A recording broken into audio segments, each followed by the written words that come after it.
सब लोग मुट्ठी बंद करेंगे, हाथ ऊपर करेंगे और पूरे दिल से बोलेंगे, भारत माता की, भारत माता की, इनकलाब, इनकलाब, वंदे वंदे।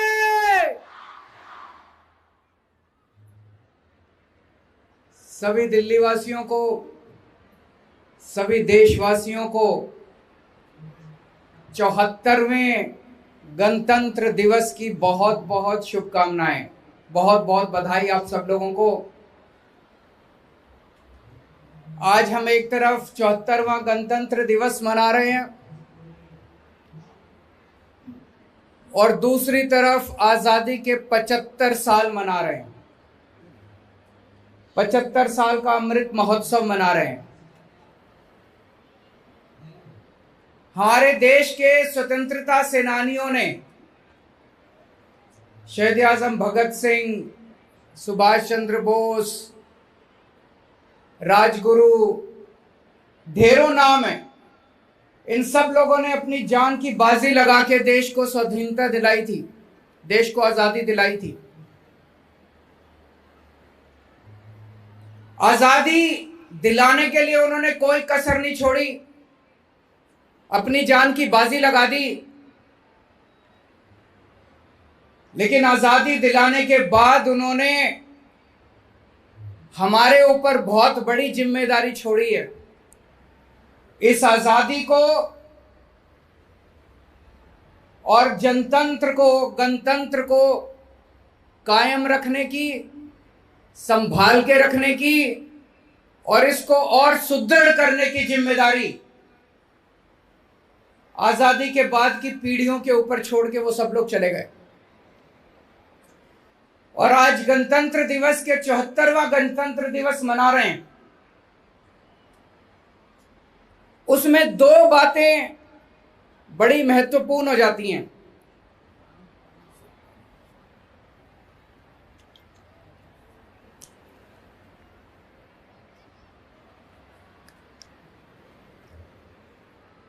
एक तरफ हम आजकल मीडिया में पढ़ते हैं, सोशल मीडिया में भी खूब देखते हैं, सुनते हैं कि हमारी सीमाओं के ऊपर चाइना पिछले कुछ वर्षों से हमें आंखें दिखा रहा है। आज ही देश के एक बहुत नामी गिरामी अखबार में छपा है कि चाइना ने हमारे देश की कुछ धरती, कुछ जमीन के ऊपर कब्जा कर लिया। यह हम सब लोगों के लिए चिंता का विषय, सभी भारतवासियों के लिए चिंता का विषय। उन लोगों से, चाइना के सैनिकों से हमारे सैनिक, उनसे लड़ने में कोई कसर नहीं छोड़ते। अपनी पूरी बहादुरी के साथ हमारे सैनिक चाइना का मुकाबला कर रहे हैं बॉर्डर के ऊपर।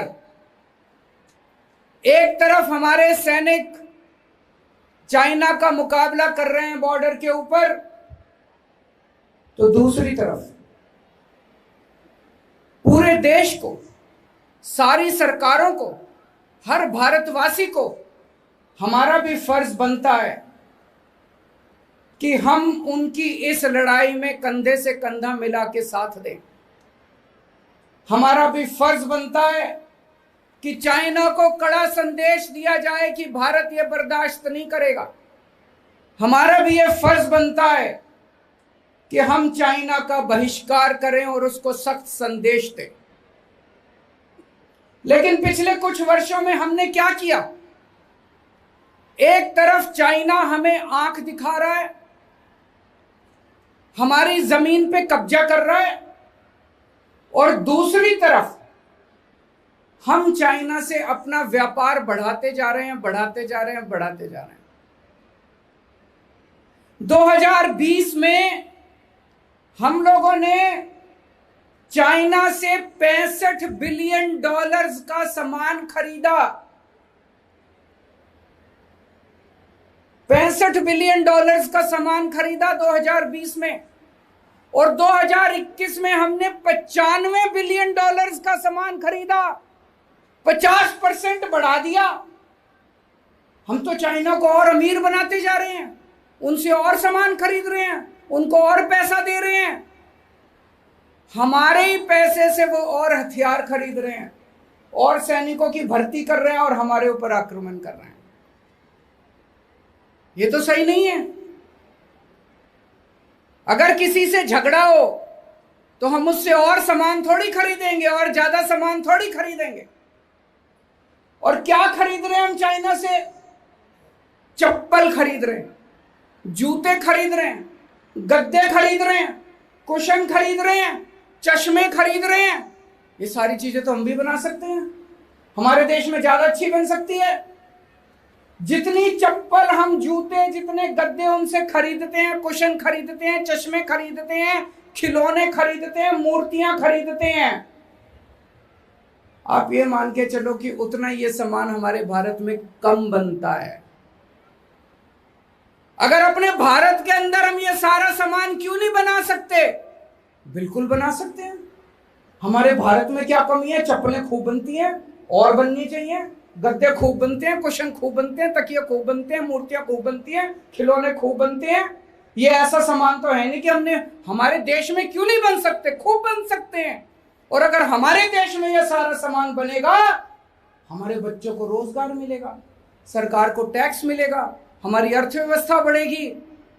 हम अपना सारा काम एक तरह से अपने बच्चों की सारी नौकरियां, सारे रोजगार चाइना के लोगों को देते जा रहे हैं।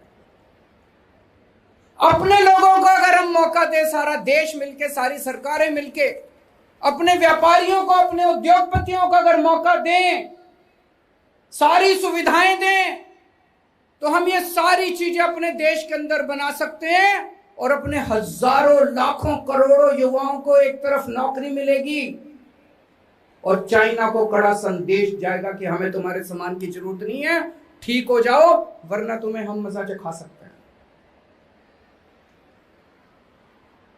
एक तरफ अपने ही देश के पिछले 4, 5, 6 सालों के अंदर 12 लाख व्यापारी, उद्योगपति अपना देश छोड़ के चले गए, भारत छोड़ के बाहर चले गए, अपनी व्यवस्था से परेशान होके, अपनी एजेंसी से परेशान होके। अपने व्यापारियों को, उद्योगपतियों को हमने इतना दुखी कर रखा है, इतने तंग आ चुके हैं अपने देश के अंदर व्यापारी और उद्योगपति के, अपने देश में धंधा करना मुश्किल हो गया। लोग छोड़ छोड़ के, भारत छोड़ छोड़ के जा रहे हैं। 12 लाख लोग पिछले 5 साल के अंदर भारत छोड़ के चले गए। अपने लोगों को, भारत के लोगों को तो हम बाहर भगा रहे हैं, और चाइना से सारा सामान इंपोर्ट कर रहे हैं। ऐसे देश कैसे तरक्की करेगा? भारत को आगे तो भारत के लोग ही ले जाएंगे। कोई बाहर से, अमेरिका से या चाइना से आके तो अपने देश को तरक्की नहीं कराएगा। अपने ही देश के लोग अपने ही देश की तरक्की करेंगे। अपने देश के लोगों को बाहर भेजने के लिए मजबूर करने की बजाय, ये समय है जब पूरी दुनिया में जितने भारत के लोग हैं, अपने देश के अंदर ऐसी व्यवस्था करें कि सारी दुनिया के भारत के लोग इंडिया आके और इंडिया की तरक्की करने लगे। दूसरी चीज, जैसा मैंने कहा कि आज गणतंत्र दिवस के अवसर पे 2 चीजों पे गौर करने की जरूरत है। हमारे स्वतंत्रता सेनानियों ने जान की बाजी लगा के एक तरफ देश को आजाद कराया, अंग्रेजों को, विदेशियों को खदेड़ के बाहर भेज दिया, और दूसरी तरफ जनतंत्र की स्थापना की हमारी सरकार। हम भारत के लोग, हमने संविधान बनाया है। ये देश हमारा, ये देश भारत के लोगों का है। जनतंत्र की स्थापना की 26 जनवरी 1950 को। लेकिन पिछले कुछ वर्षों के अंदर हम देख रहे हैं इसके ऊपर भी थोड़ी थोड़ी आंच आने लगी है। जनता सुप्रीम है, 130 करोड़ भारत के लोग सुप्रीम है, इनके ऊपर कोई नहीं है। जनता की चुनी हुई सरकारें सुप्रीम है। जनता वोट डालती है, वोट डाल के अपनी सरकार चुनती है। वो सरकारें सुप्रीम है। जो जनता कहेगी वही वो सरकार करेगी। जनता के ऊपर कोई नहीं है, जनता की चुनी हुई सरकारों के ऊपर कोई नहीं है। लेकिन पिछले कुछ सालों में हम देख रहे हैं एक राज्य ऐसा है जहां पे वहां के गवर्नर ने, जनता की चुनी हुई सरकार ने इतने कानून पास करे, गवर्नर कानून पे दस्तखत करने को तैयार नहीं है। जो कानून जनता ने पास करे, जो कानून जनता की चुनी हुई सरकार ने पास करे, क्या एक आदमी उन कानूनों को रोक सकता है? जनता के हित के कानून, जनता के लिए बने कानून, क्या एक आदमी को यह अधिकार होना चाहिए कि वो जनता की अभिलाषाओं को, जनता की कामनाओं को, जनता के कामों को रोक दे? ये तो जनतंत्र नहीं है। इसलिए तो हमारे लोगों ने आजादी के लिए लड़ाई नहीं लड़ी थी। एक और राज्य, वहां पे वहां के मुख्यमंत्री ने गवर्नर को लिखा, हम फलानी तारीख को अपनी विधानसभा का सत्र बुलाना चाहते हैं। जनता की सरकार को, जनता की चुनी हुई सरकार को पूरा अधिकार है, वो जब मर्जी विधानसभा का सत्र बुलाएं। गवर्नर ने वापस लिखा, क्यों बुलाना चाहते हो, क्या काम है, क्या करोगे विधानसभा का सत्र बुला के? अरे वाह, विधानसभा का सत्र बुलाने में क्या गवर्नर पूछ सकता है सरकार से? क्या गवर्नर पूछ सकते हैं सरकार से क्यों बुलाना चाहते हो? मुख्यमंत्री ने जवाब दिया, जी इसलिए बुलाना चाहते हैं। गवर्नर कहता है, मेरे को यह कारण मंजूर नहीं है, सत्र नहीं बुलाया जाएगा। ये जनतंत्र नहीं है, ये तो जनतंत्र का मजाक उड़ाया जा रहा है। एक तरह से एक व्यक्ति विशेष के अंदर जनतंत्र को गुलाम बना दिया गया है। कई राज्य ऐसे हैं, मैं पढ़ता हूं अखबारों के अंदर, जहां पे चुनी हुई सरकारों ने अपनी अपनी यूनिवर्सिटीज के वाइस चांसलर बनाए और वहां के राज्यपालों ने वाइस चांसलर को बर्खास्त कर दिया, डिसमिस कर दिया, कैंसिल कर दिया, रिजेक्ट कर दिया। ये क्या बात है? इसके लिए तो हमने अपने देश की आजादी नहीं ली थी, इसके लिए तो अपने सेनानियों ने कुर्बानी नहीं करी थी। और कई राज्य ऐसे हैं जहां पे दिन ब दिन, डे टू डे बेसिस पे चुनी हुई सरकारों को तंग किया जाता है। तो आज 74वें गणतंत्र दिवस के अवसर पे पूरे देश को यह सोचने की जरूरत है कि कहीं ऐसा तो नहीं कि हमारे जनतंत्र के ऊपर भी एक डार्क काला साया पड़ता जा रहा है। उसको कैसे निपटा जाए, पूरे देश को इसके बारे में सोचने की जरूरत है।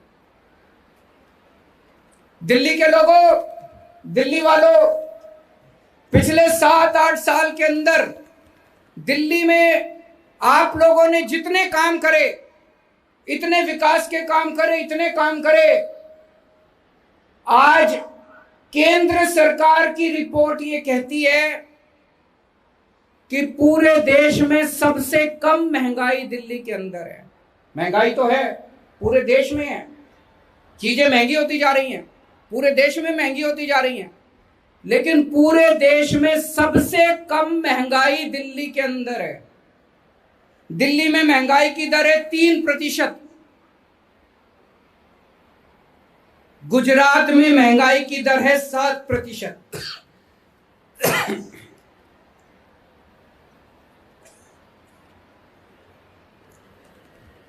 हरियाणा में महंगाई की दर है 7.8%, 2.5 गुना दिल्ली से ज्यादा महंगाई है हरियाणा में। मध्य प्रदेश में 7.5%, मध्य प्रदेश में भी दिल्ली से 2.5 गुना ज्यादा महंगाई है। अगर कोई चीज दिल्ली में 100 रुपए की बिकती है तो हरियाणा में और मध्य प्रदेश में 250 रुपए की बिकती है। उत्तर प्रदेश में 6.8%। पूरे देश में आज पूरे देश में सबसे सस्ती चीजें दिल्ली में, सबसे कम महंगाई दिल्ली में। क्यों?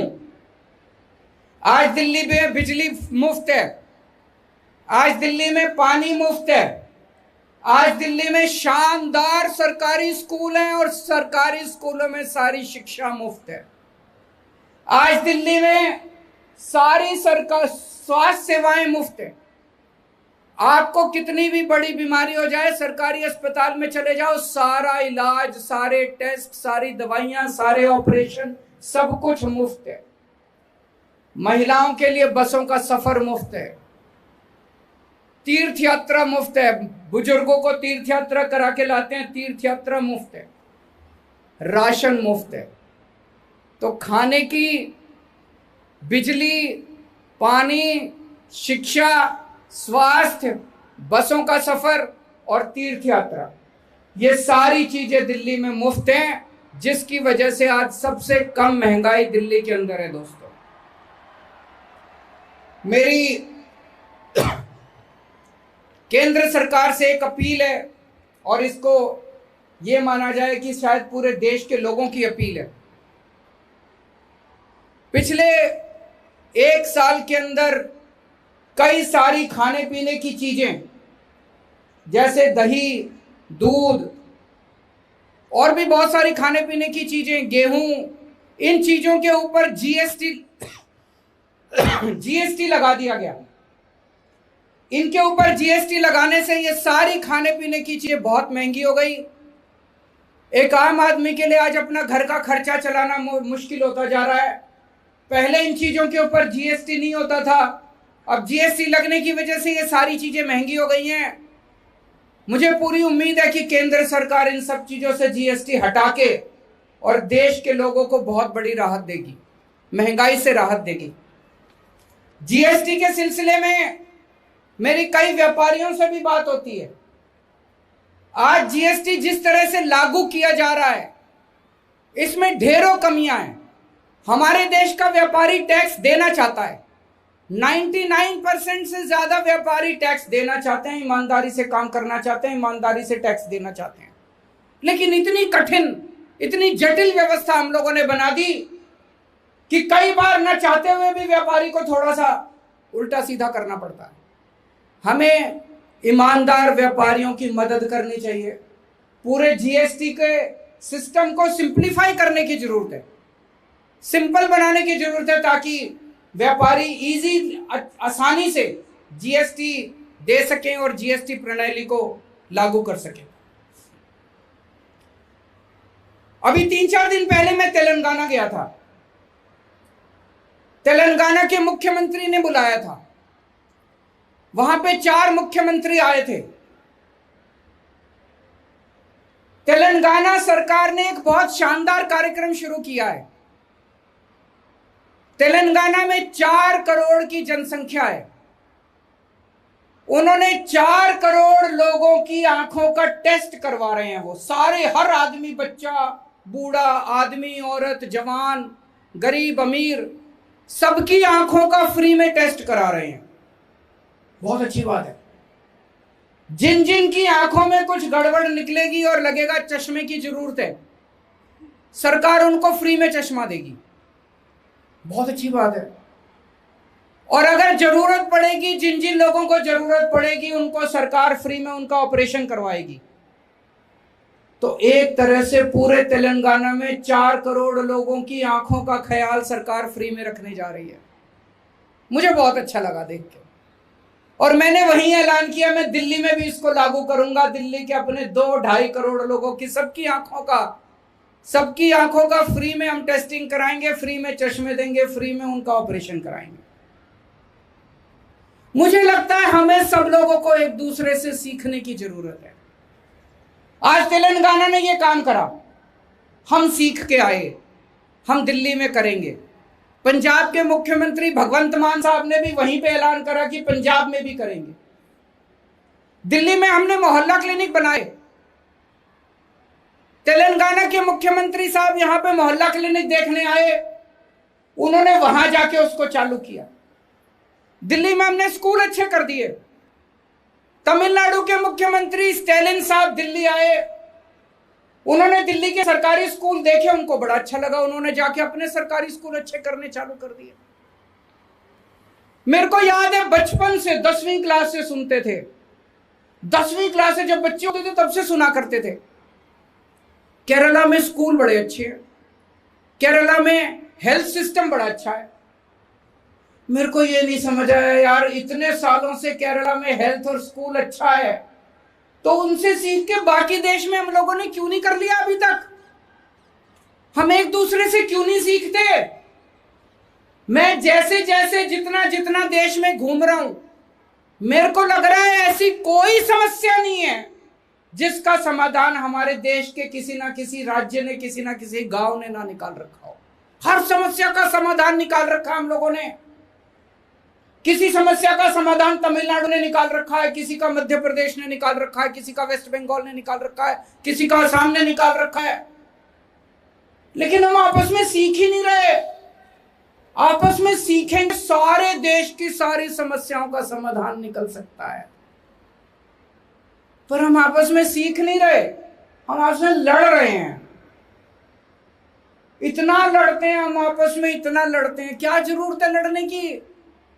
अभी आजकल मैं देख रहा हूं जुडिशरी से लड़ रहे हैं। बताओ, जुडिशरी से लड़ने की, जजों से लड़ने की क्या जरूरत है यार? ये अच्छा संदेश नहीं जाता पूरे देश के अंदर। सारी राज्य सरकारों से लड़ रहे हैं, किसी को काम नहीं करने देते, सारी राज्य सरकारों से लड़ रहे हैं, किसानों से लड़ रहे हैं, स्टूडेंट से लड़ रहे हैं, व्यापारियों से लड़ रहे हैं, उद्योगपतियों से लड़ रहे हैं।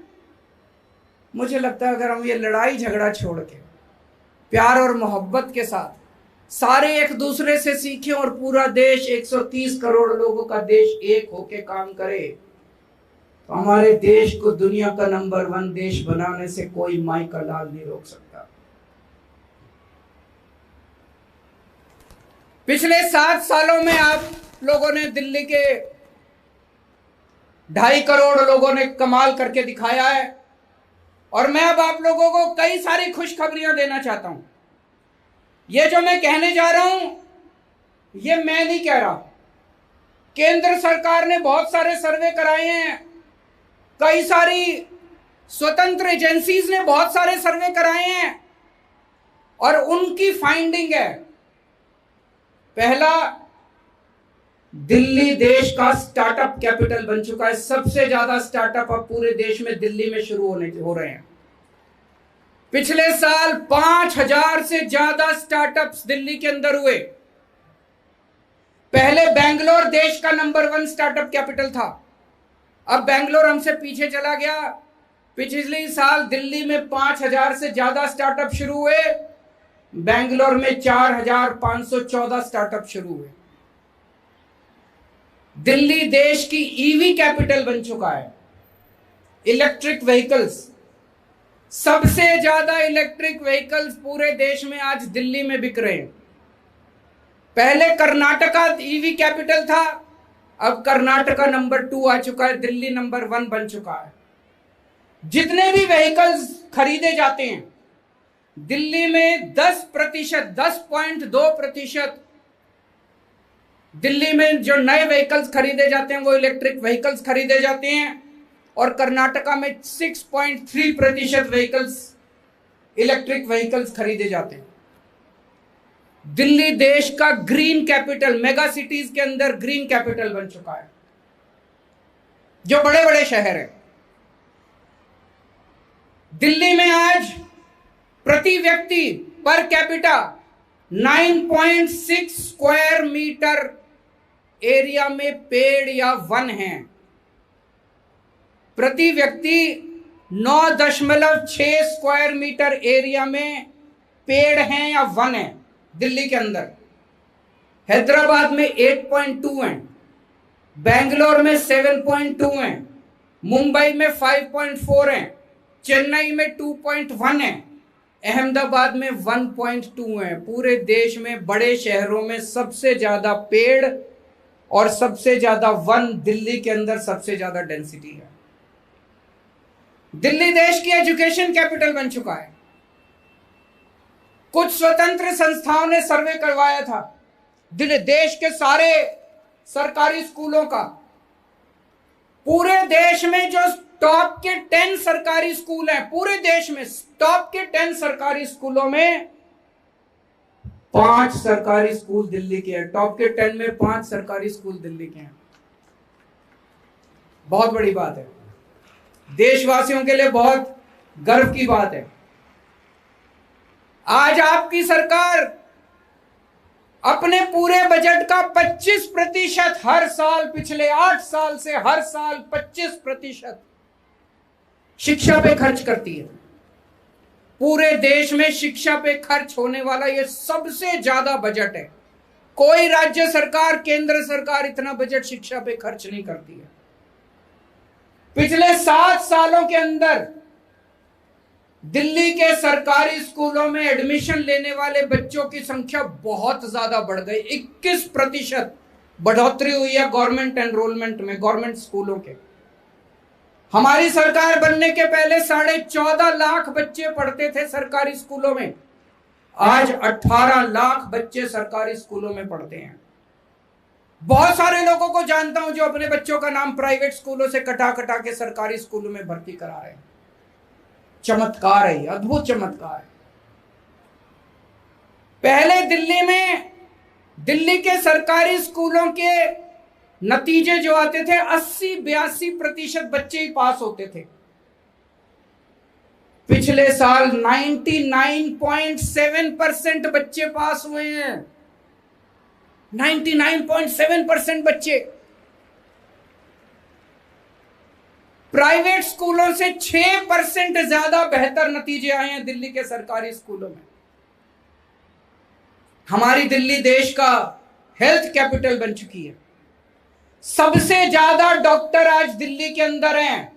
केवल अपने देश के अंदर नहीं, दुनिया में भी सबसे ज्यादा डॉक्टर आज दिल्ली के अंदर हैं। दिल्ली में 1000 लोगों पे 3 डॉक्टर हैं। ये अमेरिका से ज्यादा है, इंग्लैंड से भी ज्यादा है, कनाडा से भी ज्यादा है, जापान से भी ज्यादा है। वहां पे 2.5 के नीचे नीचे हमारे 3 से ज्यादा डॉक्टर है प्रति 1000।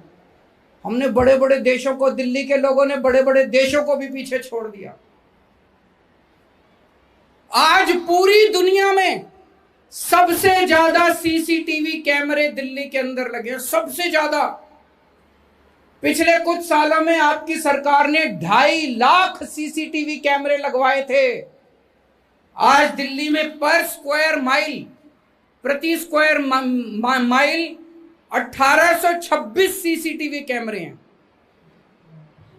ये लंदन से ज्यादा है, सिंगापुर से ज्यादा है, पेरिस से ज्यादा है, न्यूयॉर्क से ज्यादा है, वॉशिंगटन से ज्यादा है। बड़े बड़े देशों को पीछे छोड़ दिया आपकी दिल्ली में। जब मैं छोटा बच्चा था, एक पिक्चर आई थी उन दिनों में, उसमें एक गाना था, इसको हराया तो क्या किया, उसको हराया तो क्या किया, दारा सिंह को हराओ तो जाने। मतलब कि ऐरे गैरों को हराने से क्या फायदा, बड़े बड़ों को हराओ तो जाने। आज आपकी दिल्ली अमेरिका को पीछे छोड़ रही है, लंदन को पीछे छोड़ रही है, सिंगापुर को पीछे छोड़ रही है, न्यूयॉर्क को पीछे छोड़ रही है।